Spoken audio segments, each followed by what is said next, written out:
Kamusta na po kayong lahat dyan and welcome back to my channel. Hindi pa rin po matapos-tapos ang usapin sa nangyayaring pangbubuli ng China sa Pilipinas dyan po sa West Philippine Seas. May mangilan-ngilan po na mga nagtatanggol sa China, lalo na po yung grupo ni former President Rodrigo Duterte, lalo na yung spokesperson ng China na si Harry Roque, na kung makapagsalita akala mo opisyal na tagapagsalita ng China. Pero bayaan na natin si Harry Roque. Anyway, dito po sa usapin ng China at Pilipinas na ipinagtatanggol ni Roque at sinasabi pa niya na tayo daw ang nagpo-provoke sa China.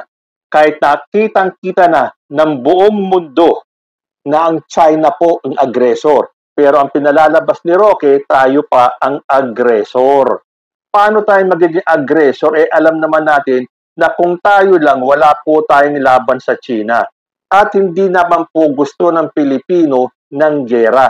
Ito mga nagpapakalat lang na magkakagera na daw. Gusto lang talaga po nilang guluhin ang isipan ng taong bayan. Pero hindi po mangyayari ang gera. Dahil para sa akin, hindi itong maliit na issue na to ang pagmumulan ng gera between China and the Philippines dahil ang dami pa pong issue. May relasyon pa rin po ang Pilipinas sa China.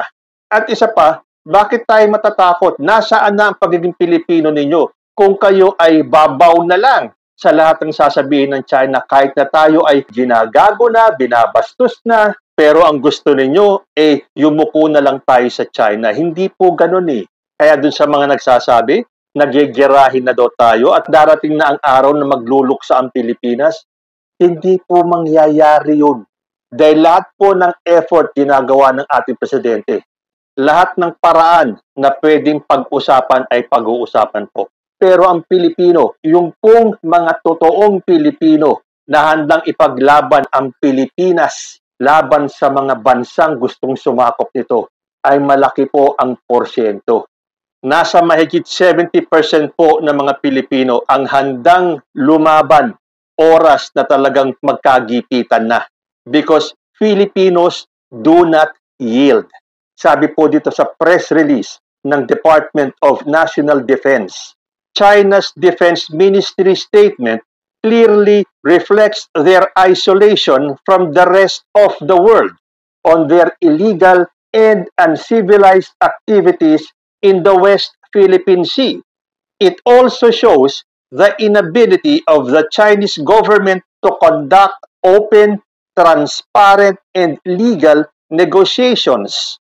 Their repertoire consists only of patronizing and failing that, intimidating smaller countries.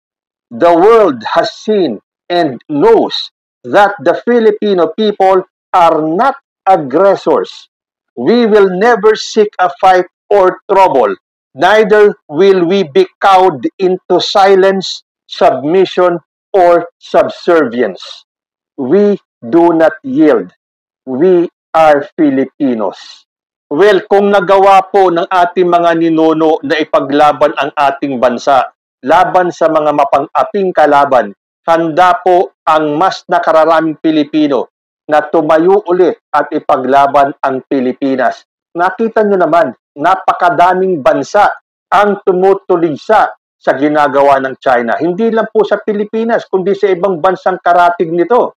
At sabi po ng ating Presidenteng Bongbong Marcos, we seek no conflict with any nation, more so nations that purport and claim to be our friends. But we will not be cowed into silence, submission, or subservience. Filipinos do not yield. Paulit-ulit pong sinasabi yan ngayon. Filipinos do not yield. Lalo na kung ganitong tayo ay niyuyurakan na, binabastos na, binababoy na, ginagago na, at aagawan na tayo na ating pag-aari. Hindi pa ba naman kayo papalag? Pero tulad nga ng sinabi ko po, it will take more than this issue, yan pong West Philippine Sea, para po magkagera between China and the Philippines. Although, marami pong bansa ang handang tumulong sa atin. Kung dumating po ang pagkakataon na hindi maiwasan ang gera, ipapasa Diyos po natin yan. Dahil kailangan po natin ipaglaban kung ano ang atin. Pero Pilipino po tayo. We will never be cowed. Hindi po tayo pwedeng tumahimik na lang at yumuko sa mga totoong agresor. So ito mga katulad ng mga kampo ni former President Rodrigo Duterte na kung ano-anong pinapakalat na magkakagera na daw. Napakalayo pa pong mangyari nun. Magbasa-basa kayo, mag-research kayo, kahit na po mismong sa bansang China. Sinasabi po ng mga eksperto doon, gera hindi po mangyayari. Balita naman po doon sa 3 sailors natin na nasugatan sa huling pag-water cannon ng China sa Pilipinas. Sabi po rito sa balita, Manila has decorated 3 sailors who were wounded by Chinese water cannons during a supply mission to a contentious Philippine outpost in the South China Sea. Philippine Military Chief of Staff Romeo Browner, Western Command Chief Alberto Carlos, and Coast Guard Head Ronnie Hill Gavan conferred the medals on the trio at a Palawan hospital where they were being treated. So nasa isang Palawan hospital po pala itong 3 sailors natin at nagpapagaling. Ang tanong, bisitahin kaya sila ni VP Sara doon? Hindi po ba? Doon sa mga biktima ng ambush sa Maguindanao, dinalaw po ni Vice President Sara Duterte ang pamilya ng mga nasawi. Sa pagkakataong kayang ito, ay dalawin naman ni VP Sara itong 3 sundalo natin, 3 magigiting na sundalo na handang ibuwis ang kanilang buhay para sa Pilipino. Pero hanggang ngayon po, sadly, hindi pa rin po nagbibigay ng statement si VP Sara regarding the WPS issue. Nakakalungkot po talaga dahil sa ibang issue ay nakakapag-release ng statement itong si VP Sara. Nabasa ko nga dito On death of 4 soldiers in Maguindanao, ang sabi ni VP Sara, lumaban tayo kontra terorismo. On urging the public to prioritize the Filipino and the Philippines, sabi po niya, unahin natin ang Pilipino, unahin natin ang Pilipinas. Sabi niya sa pag-atake ng SMNI franchise, it is a violation of freedom of media. Kay Pastor Apollo Quiboloy naman, Sara Duterte expresses support to Quiboloy, pero pagdating sa WPS, no comment lang po si VP Sara. Hindi ba nakakalungkot? Ang ating pangalawang pinakamataas na leader ng bansa, wala pong kahit na ni-ho na komento tungkol sa WPS. Pagtatanggol po ng kapatid ni VP Sara na si Polong Duterte, it is not the job of the Vice President or the Secretary of the Department of Education to demonize China or any country for that matter. Dahil sabi pa ni Duterte, the question on the actions of Chinese vessels in the WPS should be directed at the Chief Architect of Foreign Policy, the Secretary of National Defense, and the Secretary of Foreign Affairs. So ang ibig pong sabihin ni Polong Duterte, wala pong kinalaman at hindi dapat mangialam ni VP Sara sa usapin ng West Philippine Sea. Pero totoo po ba na hindi trabaho ng Vice President yan? Or hindi man lang ba talaga siya pwedeng maglabas ng kahit na anong statement tungkol sa West Philippine Sea? Kahit na napakadaming issue na siya ay nakakapag-release ng statement, pero pagdating sa China at sa West Philippine Sea, no comment lang po siya. Pero meron po akong nabasa dito sa National Security Council o yung NSC sa Pilipinas. The National Security Council is the principal forum of the President of the Philippines considering national security and foreign policy matters with his senior national security advisors and cabinet officials. So, ibig sabihin dito, correct me if I'm wrong, na kahit na ang presidente ang may hawak ng foreign policy matters natin, pwede pong makipagtulungan ang senior national security advisors and cabinet officials. So basa-basa pa rin po ako, tinignan ko kung ano ang composition ng National Security Council. Sabi po dito, as provided in the Administrative Code of 1987, the NSC is composed of the President as Chairman, the Vice President, the Secretary of Foreign Affairs, the Executive Secretary, the Secretary of National Defense, the Secretary of Justice, and so on and so forth. So, ibig sabihin, kasama po ang Vice President sa National Security Council ng Pilipinas. So, meron po siyang karapatan magsalita o maglabas ng statement tungkol sa West Philippine Sea. Again, correct me if I'm wrong. Ito po ba ay sumasalungat sa sinasabi ni Pulong Duterte na hindi trabaho ng Vice Presidente ang makialam sa foreign affairs? Ano po ba ang duties or ang trabaho ng National Security Council?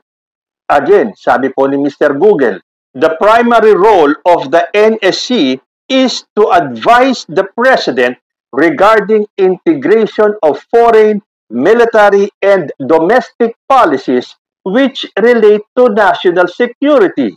It also helps facilitate cooperation between government agencies regarding implementation of such policies. So, yun po ang role ng National Security Council. So, pwedeng magsalita si Vice President Sara Duterte.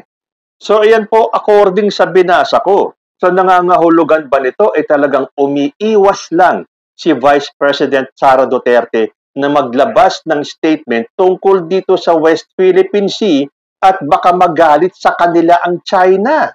Dahil alam po natin na si former President Rodrigo Duterte ay super-duper pro-China.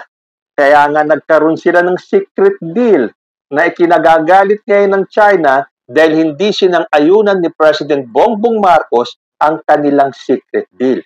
Then according to Duterte's status quo agreement, the Philippine vessel may only deliver water and food to Sierra Madre but not construction materials for its repairs.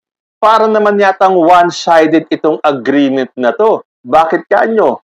Dahil alam ni President Duterte that without repairs, the BRP Sierra Madre would soon collapse and thus end our presence in Ayungin Shoal. Oo nga naman, kung hindi pwedeng magdala ng mga repair materials para ayusin yung BRP Sierra Madre, sooner or later, ito ay magpo-collapse na dahil sa lumang-luma na po ito. At kapag ito ay lumubog na, edi wala na ang presensya ng Pilipinas sa Ayungin Shoal. Kung tutuusin, under the arbitral award, China had no right to erect any structure on Ayungin Shoal and had no right to stop the Philippines from conducting activities in the area. Dahil yung pong Ayungin Shoal is part of the Philippine Exclusive Economic Zone. So kahit na anong gawin natin dyan sa BRP Sierra Madre, hindi dapat mangialam ang China. Dahil yan po ay sakop ng ating economic zone. So anong klaseng agreement ba itong pinasok ni former President sa China? Lugi naman ang Pilipinas sa gustong mangyari ng China. So, ewan ko ba dito sa mga pro-China na to, kung bakit pilit sila nagbubulag-bulagan sa ginagawa ng China sa atin. Sa bagay, iilan lang naman po yan eh. Pero para po sa nakararaming Pilipino, kung kailangan po talagang tumayo at manindigan, nakahanda po ang majority ng mga Pilipinong totoong nagmamahal sa ating bayan. So, VP Sara, kung totoo itong nabasa ko sa National Security Council, pwede ka naman palang maglabas ng saloobin mo o ng statement mo tungkol sa nangyayaring panggigipit sa atin ng China sa West Philippine Sea. Kayo po, ano sa tingin ninyo? Comment lang po down below at magsama-sama po muli tayo sa susunod na Usapang Tito Manny. Diyos te Agnina, peace.